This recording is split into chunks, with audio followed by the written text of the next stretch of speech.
আল্লাহ ছাড় দেন, কিন্তু ছেড়ে দেন না। যখন পাপীদের পাপ দিয়ে পাপের পাল্লা ভার হয়ে যায়, তখন আল্লাহ স্বয়ং নিজের হাতে সেই পাপীদের পাপের পাল্লার রশি কেটে দেন। যেমন কিছুদিন আগে আমাদের দেশ থেকে পাপের পাল্লার রশি কেটে বিতাড়িত করেছে মুখে চুনকালি দিয়ে ফেসিস্টকে, ছোট ছোট ছেলে পেলেদের হাতে। আল্লাহ কি না পারেন? আল্লাহ সব পারেন।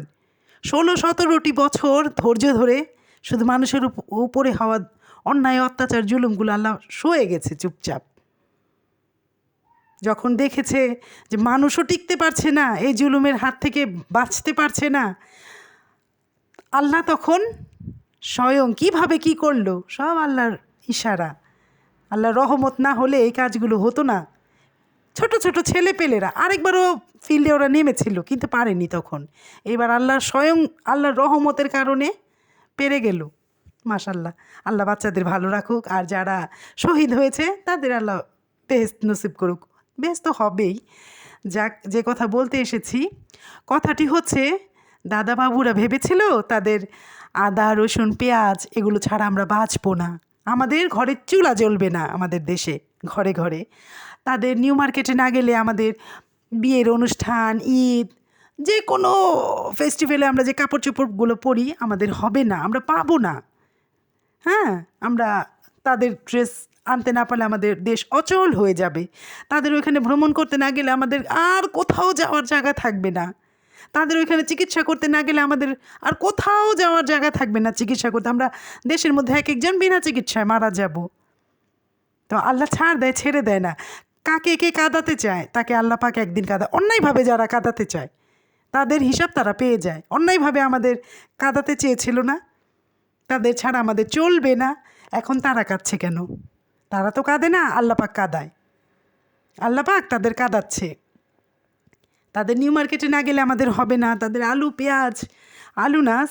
তাদের পেঁয়াজ, আদা, রসুন এগুলো ছাড়া আমাদের হবে না, আমরা বাঁচতে পারবো না।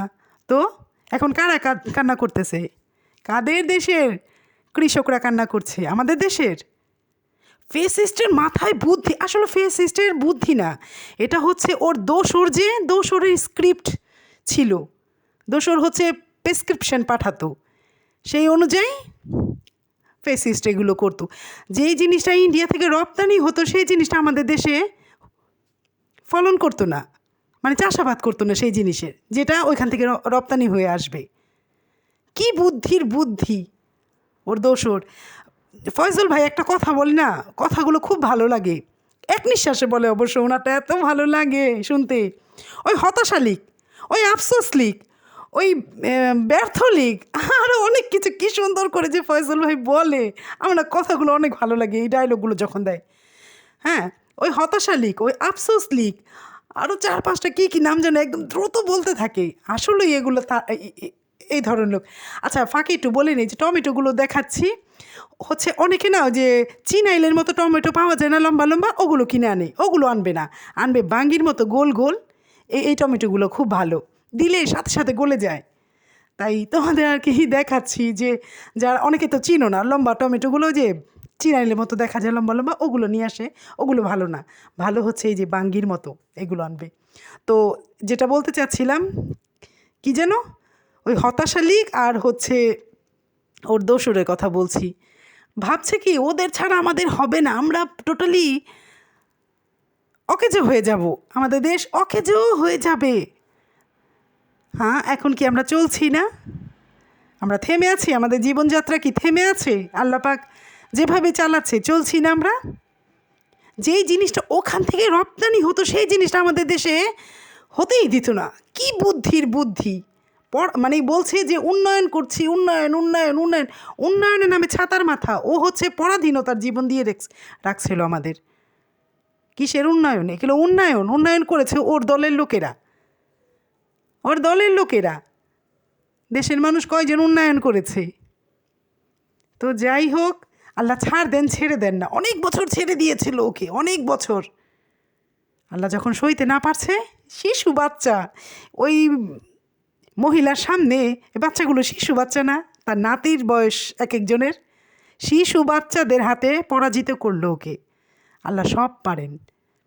আল্লাহ পাপীদের না অনেক সময় ধৈর্য হারা হয়ে আমরা এই তো বলি, হ্যাঁ আল্লাহর কাছে এত কান্না করতেছি, আল্লাহ তো দেখতেছে সত্য মিথ্যা, আল্লাহ কেন বিচার করে না, আল্লাহ কেন দেখতেছে, আল্লাহ কেন সহ্য করতেছে। আল্লাহ সহ্য করে, কিন্তু আবার যখন ধরে উপায় রাখে না। মানুষ বিচার করলে মায়া করে, আল্লাহর বিচারে কোনো মায়া নাই, কারণ মায়া তো সে প্রথমেই করে, প্রথম অবস্থায় মায়া করতে থাকে। ও ভালো হয় নাকি, ও ভালো হয় নাকি দেখে, তার মায়া ওই জায়গাটার মধ্যে। আর যখন বিচারটা ধরেন না আল্লাহ পাক, তখন আর কোনো মায়া করেন না। আল্লাহ ছাড় দেন কিন্তু ছেড়ে দেন না।